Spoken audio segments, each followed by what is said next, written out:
Hi, I'm Noah Baumbach. I'm the writer and director of Marriage Story, and today we're doing a one-scene breakdown of the courtroom scene from the movie. Nora, I have to say that your account of this marriage takes place in an alternate reality. By suddenly moving to L.A. and insisting on an L.A. residence, Nicole is withholding Henry. Counsel, please alienating him from his father, which has turned Charlie's world upside down. A scene that's mentioned a lot to me about the movie is the scene actually that comes after this, which is the scene where Charlie and Nicole end up having a fight in Charlie's apartment. And I've done many discussions and breakdowns of that scene, but actually I think that scene really relies on this scene, because this scene is where the lawyers sort of take control of the situation, and Charlie and Nicole both, in essence, lose their voices. They've hired these people to speak for them, and it starts to go beyond where anyone could have imagined. They're voiceless, even though they're being given voice, which was an irony in the scene. This is the principal reason people came to the theater. Well, that may have been true 10 years ago. Because Charlie and Nicole are largely silent in this sequence, I deliberately didn't put in a lot of direction for their characters. I tried to keep it very spare, so like, you know, that the things, it's a lot of just physical, like Nora turns and stares at Charlie, Nora turns to Nicole, who shrugs. You know, here we said Charlie looks humiliated. The judge wipes his runny nose and interrupts. So it's a lot of just very physical direction, and I did that deliberately because I didn't want to push emotion even in the script onto the actors. I wanted them to be present for what was being said and to bring themselves to it, which of course we see that they do in the movie. Nicole is withholding Henry. Counsel, please alienating him from his father, which has turned Charlie's world upside down. It amounts to an ambush. Withholding, Jay? Just one thing to point out is that's the first time we hear the judge, which is the only time we suggest that there's somebody else in the room with them, because the experience of watching it is almost as if it's just these people.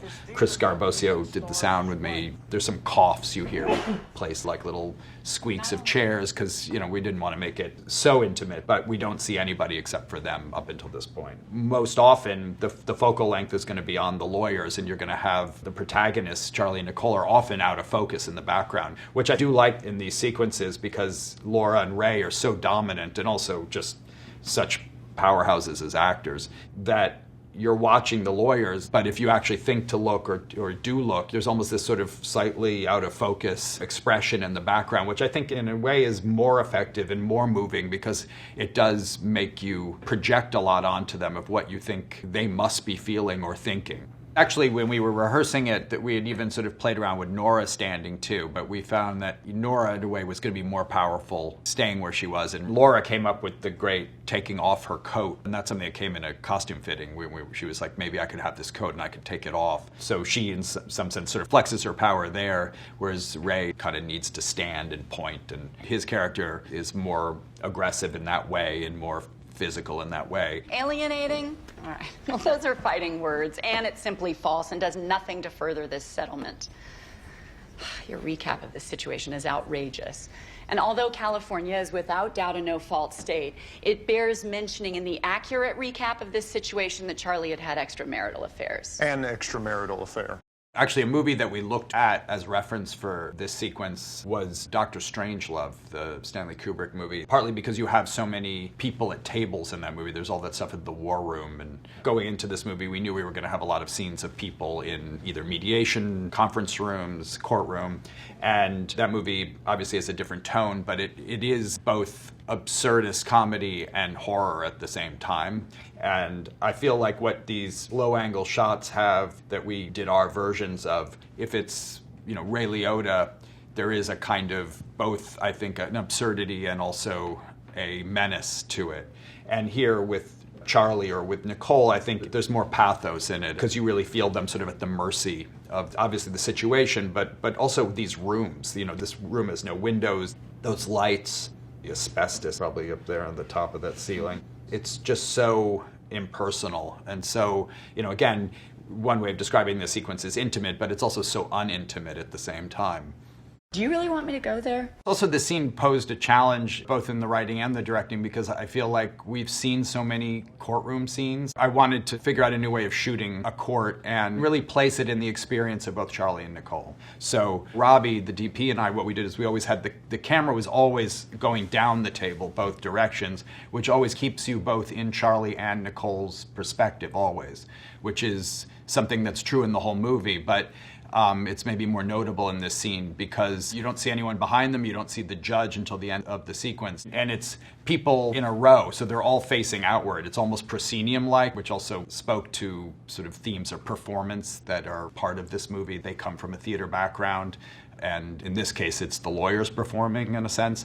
But there is this sort of formalized way where everybody's standing looking forward, but they're all talking down the table. So by flattening the space, it actually puts Charlie and Nicole closer together in a sense, even when they're far apart. And I wanted to connect them always so that you really do feel this connection, you know, even though everything in the space between them is designed to break this connection. It was something we always talked about, that this sort of presence of love is in every scene, you know, no matter what. And in this case, I think it does have humor in it for sure. You also have these like take-out coffee cups and the water cups, just sort of all the transitional rooms where there are all these people just doing their jobs, but for Charlie and Nicole, it's their lives. So even having like just these coffee cups that are gonna make a journey through this room and then just be thrown out on the way out, I find something touching about that. Yeah, let's go there. Okay. Nicole has admitted to hacking Charlie's computer and reading his emails, which, if proven, is a felony. And Nora, I don't think you'll be too happy if I ask Nicole about her alcohol consumption. We shot the movie in 1:6:6, which is a slightly narrower on the sides aspect ratio. When we were testing the movie, it really was shots like this that led us to that decision, because I find it frames the faces just beautifully. And this is a shot that is not dissimilar to shots that we've seen previously in the movie, where Charlie is, you know, out of focus in the background and, you know, Nicole is in focus, or vice versa. You feel Charlie there, even though he's really just a blur, or even just his hands there, you know. But this is also something, I mean, without these two actors, these shots are kind of meaningless. You have, I mean, just how much they convey and express silently. I think it's really beautiful. And this framing is not new at this point in the movie, too, because even in earlier sequences, even when it's just Charlie and Nicole in a room, we've often lined them up in profile. One of the opening scenes in the movie, when they come home and relieve the babysitter and there's early tension between them, they're standing quite far apart from each other while they're having a conversation, and we shoot very deliberately through her face to him and his face to her. Of course, then at times we go very close on them. In a way, I feel like we almost go like inside them. I mean, it was like we get so close that you can really project into what they're thinking. Her alcohol consumption in the evenings. What? She confided in Charlie one night recently, having just carried Henry to bed, that she was having trouble standing while walking down the staircase. And from what I understand... I actually generally don't like rack focusing because it's, I don't know, I feel like it's used so literally. There was something about this scene that I felt almost pushed us to the point that we had to do this. That because of, you know, the previous shot we were looking at, where this sort of notion of connection, even if one person's out of focus in the background. On one hand, you're so with Scarlett and her interiority, but again, Adam is sort of just suggested in the background. And then here we go and we kind of match it with Adam's interiority, and you just see the feeling and the depth of feeling on his face. It is one of those things where sometimes I feel like a movie pushes you and challenges you to change style. The emotionality of the movie frees something up technically, that we're able to do something that we weren't able to do previously, and that's what happens here. It's gotten to a certain point in this scene where I felt like I want to see her and in connection with him, and I want them both in focus, but we can't keep them both in focus unless, of course, we did a split diopter, which we're not going to do. It's almost like the camera is trying to keep them both in focus, but can't. Like, where technical and emotional meet. The rack focus I always liked from another movie is in The Graduate, when Elaine discovers that her mother and Benjamin have been together. She turns around and we rack focus to Anne Bancroft, and then she turns back around and she's in the foreground. It doesn't re-rack yet. So she's out of focus, but we know and can project what her reaction is now discovering that her mother has been in a relationship with her boyfriend. And so when it does catch up to her, it's more moving, it's very emotional. The rack we did doesn't imitate that, but the earlier sequences, again, of projecting onto the person you can't quite see. We're having this moment between the two of them. It's quite intimate, or at least our observation of it is. But meanwhile, all this crap is going on in the middle. They're still talking. You see even their hands, like Ray's hand and Laura's hand, that they're all still going at it and saying stuff. And we have this sort of silent moment that isn't even really between them. It's our connecting them. It's not them being connected themselves. This is not an isolated event. So you let me know, Nora. We'll go there as needed. Charlie, can I ask you, how do you expect to have more time with Henry when you don't exercise the time you already have? We've seen previously in the movie all the sort of everyday events of these people's lives that are now being used as sort of weapons by the lawyers in this scene. Things earlier in the script where they're trying to put the car seat into the car, or Nicole confesses to maybe have had a little too much wine because she was nervous before she had to serve Charlie. And I watch both like court procedurals and also thrillers. I watched a lot of Hitchcock movies just because I wanted to see sort of how things are layered in, things that are going to come back later. And so like on page 51, when Nicole and Charlie are walking down the stairs, they both head down the stairs. Nicole sways for a second and clutches the banister. Charlie takes her arm. Sorry, I drank too much wine. We shot it very particularly, and you see her foot go down because I wanted it unconsciously to be something that would stay in the audience's memory, because it's going to come back later in the courtroom that she drank too much is going to become, again, weaponized. Whereas at this point, this is two human beings just having regular conversation. He's totally understanding. He says, I can imagine stressful time, but then later it becomes this other thing. Oh wait, no, it's not in. What's not in? The seat's not connected. The other thing that's mentioned, where Charlie now has come back out to LA and he's got a rental car, and Nicole discovers that the seat's not connected, and Charlie leans in, the car seat isn't connected to anything. Charlie and Nicole both crouch closely together in the back seat, share a small laugh.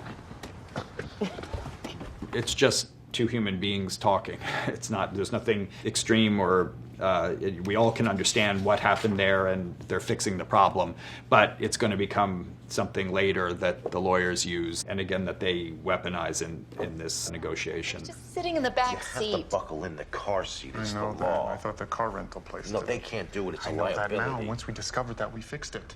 Counsel, I'm fairly certain you haven't exhausted in good faith the arguments in the case of this child. In the meantime, we'll keep the status quo. This remains an LA family for the time being. So I'm going to appoint an expert. We go from the judge to the judge. It's a strange cut, but I feel like it connects them more than if we did it more elegantly. It's all about their perspective, and it's in the opening sequence with the mediator as well, played by Robert Smigel. For it to really work, you both have to. You're cutting on the same person. It's a very strange way of cutting. So we're over Adam's shoulder here to the judge, and there was a subplot that the judge had a cold, which I'll just point that out. There's a tissue box. And then we go over Nicole's shoulder. In a sense, it almost looks like a mistake. Now we're over her shoulder to the judge. So we're going from the judge to the judge. So we're just staying on him. There's the tissues again. And there are his used tissues again, subplot. It really aligned them. It keeps telling that story of Charlie and Nicole and keeping it in their perspective, that they're seeing the same thing at the same time. And so much of the story, both visually in the writing, but also very much visually, was designed to always remain in one or both of their perspectives.